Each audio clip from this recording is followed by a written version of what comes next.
Good morning, good afternoon, or good evening, depending on where you are tuning in from. And welcome to the debut edition of the PDF Butler Live Partner Webinar Series. Today is an introduction to Contract Butler, one of our newest products. I am Dylan McCarthy, based out of Orlando, Florida. Been with PDF Butler just about a year now, and I handle the alliances here at PDF Butler. So with the next slide, Luke. I also have Luke and Michael with me today. I'll allow them to introduce themselves here in just a moment. But the goals for our partner webinar series, while many can really be honed in on three main goals. The first being equipping you with product expertise. You all are Salesforce consultants or technology consultants. You master many things, but obviously here at PDF Butler, we are the product experts. We want to make sure that we're able to pass that knowledge on to you all so that you have the ability to help solve your clients' needs. The next goal kind of pairs with that as supporting your business growth. Today we are focusing on Contract Butler.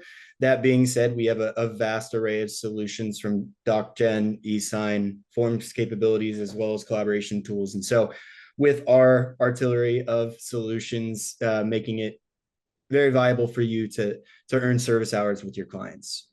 And then last, we want to make sure that we're building a more connected partnership. Since I've joined the team, I'm very excited about this webinar series. I've been yelling at Luke for quite some time, allowing us to have an avenue of education, whether it be live or on demand for our partners, making sure we're able to, build those relationships and forge forward.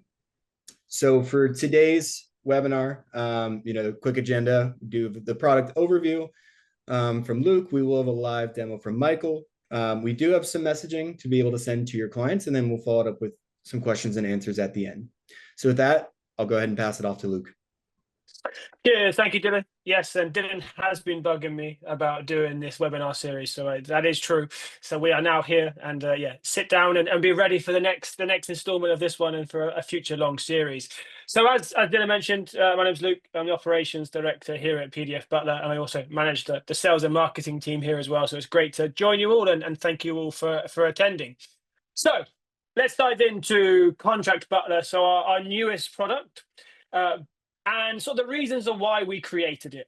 So there was a gap we found in the market between that gray space where a full CLM is potentially too heavy or too complex or too costly, but there's something more needed in between. So we're trying to fill that gap. So that's why we're bringing that contract management solution in to be used within Salesforce as well. So you can manage and negotiate contracts throughout the process, but without leaving Salesforce as well.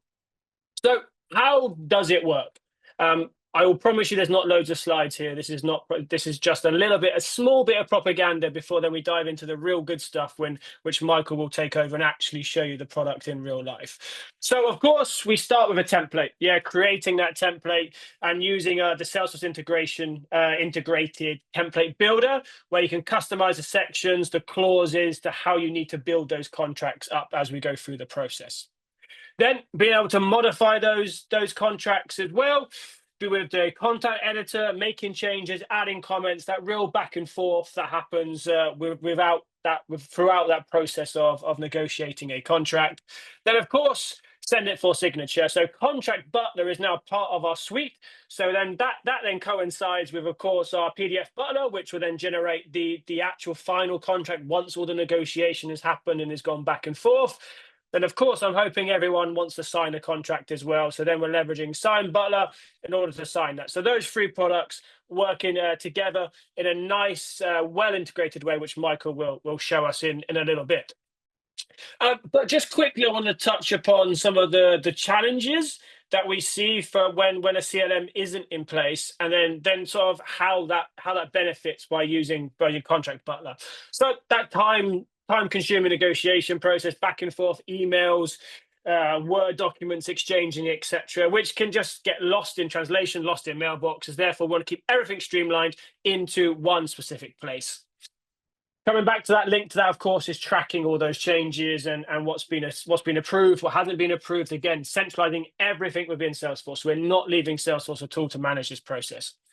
Feedback loops, delays, things get missed, emails again. We're all fight our mailboxes 24/7, it feels like. So keeping it again streamlined. So the message here is about making sure we keep everything in Salesforce. So we've got that one true source of truth that's happening.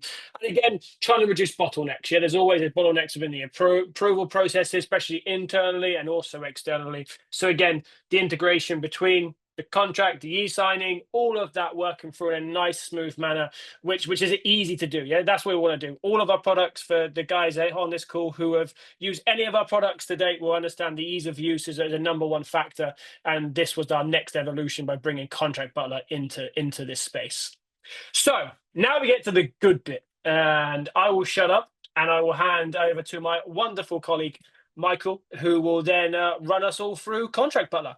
But guys, also before Michael just jumps in quickly, obviously feel free the questions QA thing there. So you get any questions, feel free to pop them in. We won't answer them necessarily as we're going through the demo, but we will try to reply in message, and also we'll sweep up some of the messages and questions at the end as well. So Michael, over to you. Yeah, thanks, Luke. Hi, everyone. I am Michael, as has been mentioned, and I'm the solutions engineer here at PDF Butler. So as Luke said, yeah, pop your questions in the chat or the Q&A, and we'll come along to them at the end. I'm just going to move some bits out of the way here. Okay, so everything we build really is 100% in Salesforce, and Contract Butler is no different. I've got an opportunity here. It's worth saying that you can use custom objects. You don't have to use an opportunity to create this. And all I've got on the opportunity is a description field, which I'm using for a bank account number, a couple of products, and a contact role for the signature piece later on. So we include a little screen flow to help you create a contract if one isn't found. You can obviously just define a couple of things in here and create the agreement based on a template. Now, the example we're going to be using today is a house rental agreement template.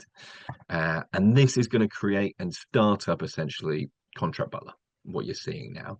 So it's using, if you're used to PDF Butler's kind of terminology, it's using merge fields. So this is our style of merge fields, a square bracket, exclamation mark. We put that around certain bits of information that we want to go into the clauses, and you'll see that Smith & Co. is the account name that's now been put into that clause. Same with any of the others here. If I open them, you can see the contract term, number of months, and the start date all can be pulled through onto this. There's a couple of controls around. There's hide optional clauses. So you can see we've only got 10 clauses on this template. If I change that to not hide them, then you can see we've now got 17. So we've then also got the ability to add clauses in from a clause library, and I'll come along to how we can do that as well. But I'll make a few changes to this template, and then we'll see what the process is to maybe get that approved.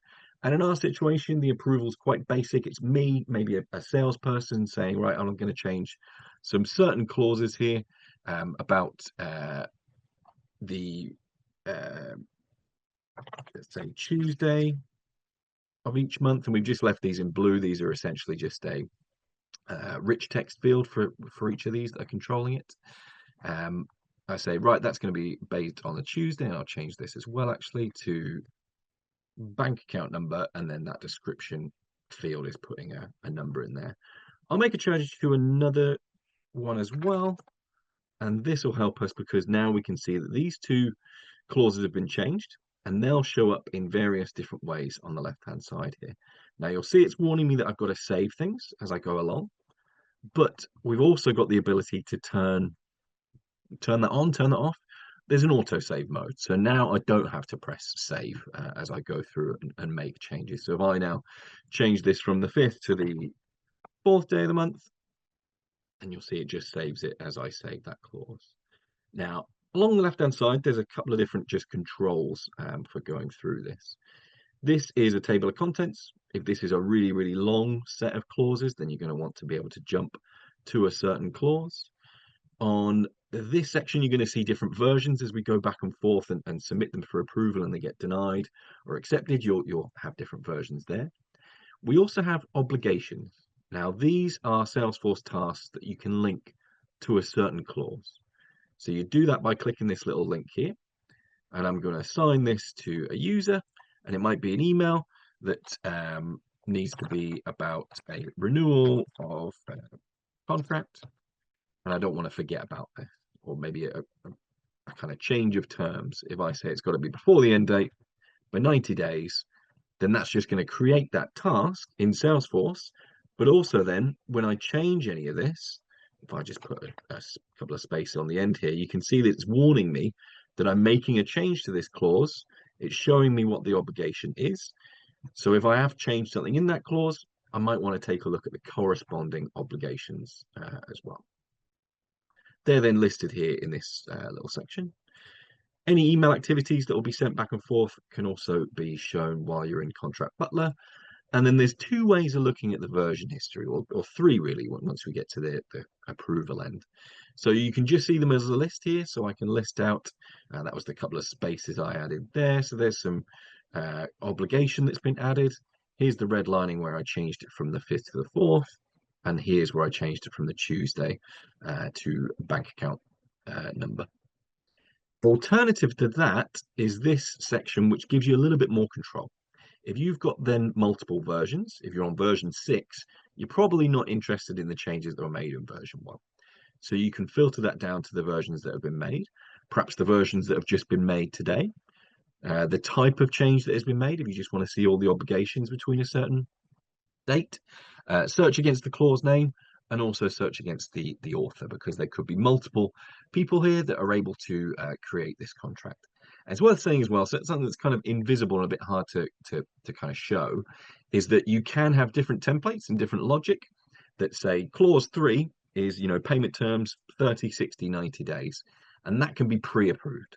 If I've got the ability to change that in Salesforce, some logic can put that clause in so that the person that's approving my agreement doesn't need to approve absolutely every single clause if that's not how you want to work.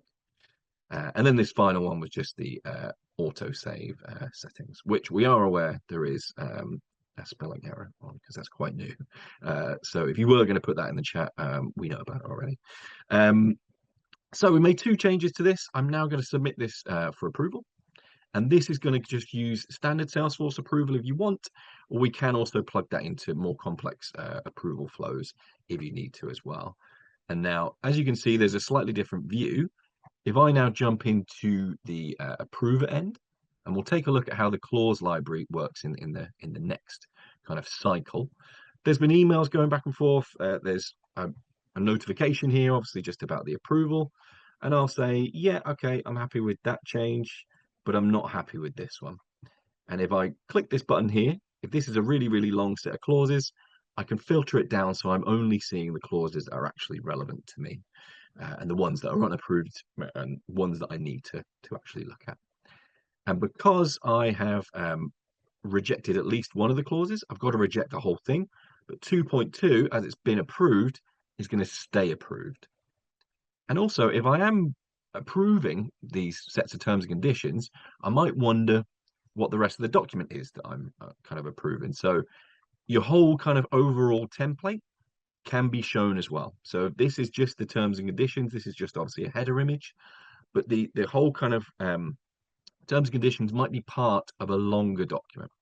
So you can see we've just got quite a simple document here, but if there are maybe some pricing details or something else, the person that's doing the approval can actually preview the document from here as well. And now I can reject the overall thing. I'm going to send that back, and after I've rejected it, someone might say, well, why have you rejected that? I didn't put any message in. If I say this needs to be 300, then this comment is going to appear, and at the other end, if I refresh this, we're going to see that this has been sent back to me in the return status. I'm going to have a notification about that comment, and I can see that comment in line from the approver user next to that clause. So I'll change that. I'll say this has got to be 300, and actually I've learned from the client that I need to add some extra clauses in as well.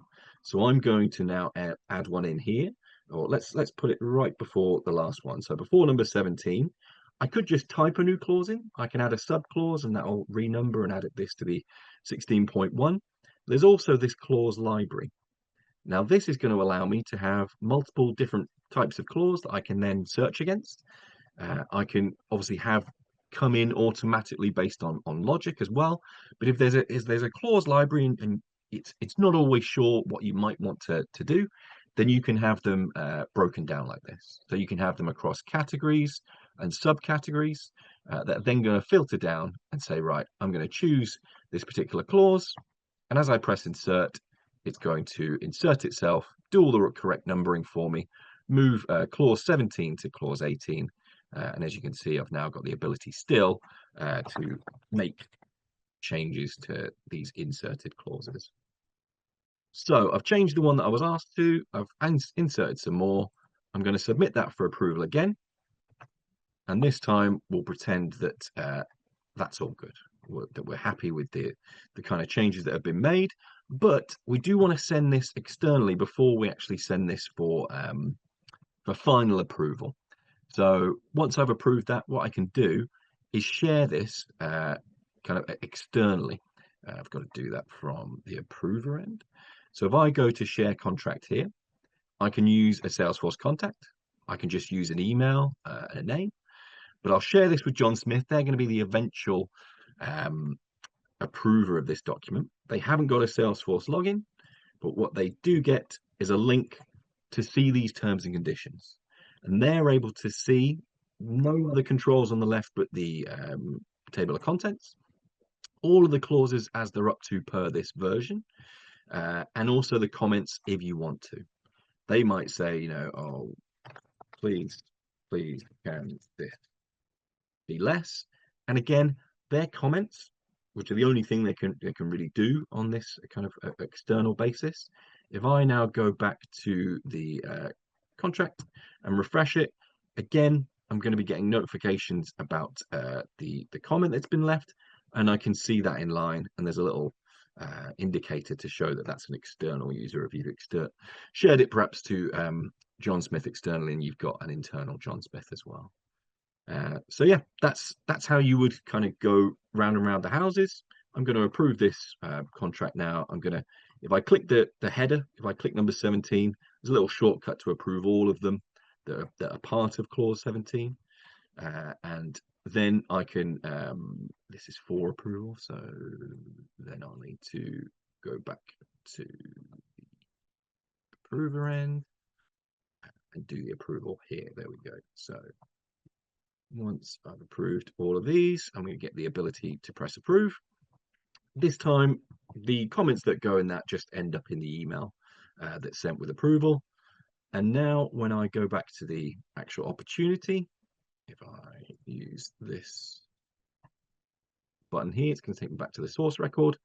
What I can do is use standard PDF Butler and sign Butler to actually send it for signature. So if you have used PDF Butler before, there's nothing kind of new here. It's going to put together the world's simplest template. It's just a table with a couple of products in. And then in this case, we've put the rest of the contract in this section below. And then the sign page. So for anyone that hasn't seen it, I'll send that off for signature now. And again, John Smith is going to get a templated email. And that's going to be something that you can completely customize in terms of where it's coming from. It's going to come from your domain. It's going to have, this is just a lightning email template, so that's fully editable and adjustable as well. And as I go into sign the document, I'm presented with the document that we've sent, the ability to try and save it, try and sign it, but I've got to scroll all the way to the bottom to make sure that I have actually read it. And all of this process as well is configurable. So you can have the option to upload files at this point. You can have much more. You can have one-time passwords, lots of different options to kind of sign the documents here, and multiple signers, groups of signers. The page itself can also be customized with logo and branding as well. And now that that's been signed, I can see that that sign request has been finished at just 4:20 my time. And I can see the history of that document as well. So we can see in pretty short order, all within a minute, I sent it out. John Smith opened the email link, has read and fully approved it, and then signed the document. And the IP address and all the emails that have gone forward and back are also connected to the original record where the document is saved. And you can also then obviously run kind of flows off the back of this. Now, worth pointing out that the clause library, as we kind of saw it, it looks pretty much the same when you're actually creating clauses. So these are the clause. I think this is the clause we used. So if I wanted to edit this clause, if I wanted to change its category, or if I wanted to create a new one, I've got the ability to do that. I just choose the name, choose the source object that it's going to be related to, and then choose its subcategory and put the actual clause in this box. So that is pretty much everything I was going to show on Contract Butler. So I'm going to hand back over to Luke, who is on mute. No. Thank As you, is Michael. There's always one, yeah? There's always tradition, eh? There's always one. I don't want to let anyone down. Let me just reshare my screen because I stopped sharing because in case there was a bit of an issue with people being able to see it. So, Dylan, I'll hand back over to you for go-to-market messaging. But Michael, thank you for the demo. Excellent. We've got some questions which we'll come back and circle back round to in a second. But Dylan, back to you with the go-to-market messaging. Thanks, Luke. So as I mentioned earlier during the agenda, and I'm not going to read these line for line, but we do have some pre-templated messaging. If this is something that you find interesting for your clients and you're wondering, is there some way that we could get some assistance in how we are able to market that? It's something that we want to be able to provide to you for all of our solutions, but obviously today's focused on Contract Butler. So 3 things here in product value proposition, all-in-one contract flow, fast, efficient. You go ahead, Luke. Fast and efficient workflows and full visibility. So just some one-liners for you to be able to provide in your marketing campaigns. And now I think we open it up to questions and answers, and I can moderate that and pass off and delegate as a true partner person would. So this one's for Michael. We had a couple of questions in regards to languages. One in particular is, how do you manage different languages? Another one being, would a different language be a separate template? Yeah, so with Contract Butler, I suppose as it's legal, as these are legal clauses, we wouldn't recommend doing any sort of automated translation, but we can deal with lots of different languages really easily. So if the receiving party has a field on their contact record that displays what language they need to receive a contract in, then we can auto select the correct template. Things like currency and date fields will then automatically update. So French, versus English is going to have a completely different set of kind of locale for that, and that's something that is throughout all of our products, not just Contract Butler. So yeah, I think if you're going to do a different language, you probably want a different template, and then you might also want different templates and different based on which jurisdiction you're kind of going in. So yeah, that's how you would manage that. But in terms of selecting them, we can automate that if you want to, or you can give people a little bit of choice, a kind of shortened list of ones they have to pick from. Excellent. I can take this one. How does cost work? We do not want to gatekeep pricing at all. The fun in being a global company is we work with many different currencies. It is a user license. Depending on where you sell into, you can either reach out to myself, dylan.mccarthy@pdfbutler.com, or the account manager that you work with in your region, and they'll be able to give you pricing for that particular region. Another question, can multiple users collaborate on the same contract in real time, even if they're not Salesforce users? Michael, that one's for you again. Okay, yeah. So the So you can send that, I sent it to John Smith because he was a contact for this. But yeah, you can send that link to multiple users. So yeah, John Smith's comments are going to be from John Smith. You might also send it to John Smith's legal advisor. They might put a couple of comments in as well. So yes, it can turn into a real, kind of comment thread with multiple parties. It doesn't just have to go to one. Yeah. Excellent. Dylan, let me jump in. There's a couple of questions in the chat, not the Q&A thing. So I'll jump on those. So Michael, again, it's technical, so I will hand over to you. But John's just put in here about will the new initials update be included, and also can the contract clauses or sections have an indicator that an initial is required? That's a good question. Haven't been asked that before. I think it might just be part of the template, I suppose, that we might need to put a little merge field, to say include or not. Something I'll have to come back to you on, John. Yeah, but the initials update is tantalizingly close. So yeah, if anyone doesn't know yet, as part of our Sign Butler solution, we're going to have just the ability to add initials, automatically to all pages or wherever you want in a document. Yeah, so I'd imagine we'll be able to set obviously what clauses are required as well. It'll be part of the customization. It's just probably on the roadmap if it's not already built in there. Question from Josh as well here regarding, obviously we know that CPQ is obviously end of sale, but does Contract Butler still support it working on CPQ? Yeah, we still support CPQ. And if so, would we be transferring the native terms library to instead? Yeah, okay. I suppose that's probably something we can look at, depending on how many terms you have, how you've been using it. But yeah, no, we still kind of support CPQ, but we can take a look into that a little bit more deeply if you like, Josh.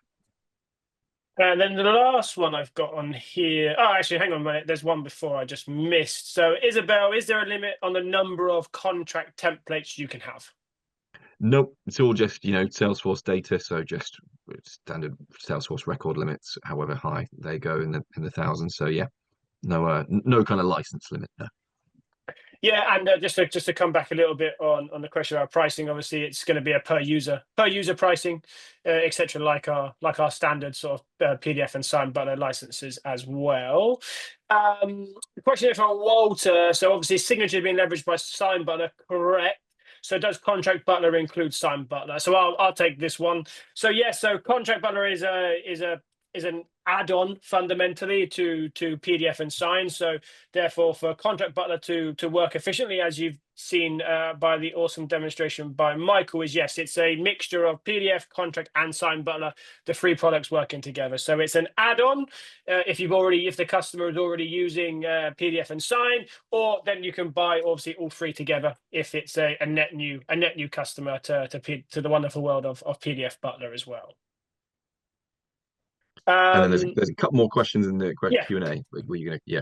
Yeah, I just saw them come in as well. So one here from Ben. So can templates available be filtered depending on a field or object, i.e. service is standard, so only a standard template can be selected? Yes, yeah. So as part of the setup, we would take a look at all of the kind of contracts. Our team would make sure that all that logic worked. So yes, if clause 4 needs to be there when a certain product is associated to an opportunity, yes, that's what can be done. Not just the actual template, but clauses within the template as well. Excellent. I've taken over your job here, Dylan. I've started I've stolen all your thunder as per normal. I'll carry on anyway. Can the clauses be uploaded with an Excel file, for example, or do they need to be created one by one? So the clause library is quite new. That was on our latest release. I think they are just, however, Salesforce records. So I imagine you're going to be able to use data loader or something similar to upload via an Excel file or something else. Yeah, but I'll find out for you. Yeah. Dylan, you can ask the last question. I'll back to you. No problem. Yeah, and I know we are at time. So thank you all for joining. And any questions we haven't answered, we will follow up with, make sure we're providing information for you. Amy, we'll be doing training webinars for our other products? Answer absolutely yes. Not only different products, but also thought leadership, things of that nature. If you have any ideas, we do have a couple that we have planned. But that being said, we will gladly accept feedback. We obviously want to be able to do webinars that everybody wants to see and not just pushing content for content's sake. So please provide us with your feedback. That would be amazing. But yes, absolutely. But yeah, we are right at time. As mentioned, we will absolutely follow up with any questions we haven't answered live and make sure that we, keep the ball rolling with Contract Butler. We greatly appreciate the questions and everybody attending today. Yep, perfect. Just finish off with some next steps. So all of you will receive a recording of the webinar in the next day or so while Zoom processes it. Yeah, feel free to reach out to your partner manager or account manager, or you've probably got our details, or hit us on LinkedIn, find us somewhere, or find us at a Salesforce event near your door very soon. We've got 4 coming up, so we'll be there in Frankfurt, Brussels, New York, and Paris. So feel free to come and see our booth there as well. But stay tuned, as Dylan mentioned, more to come from this webinar series. So hopefully dropping every few weeks upcoming. And thank you everyone for joining us. It's a real pleasure. And yeah, we'll hope to see you and be in touch with you in the near future. Thank you, guys.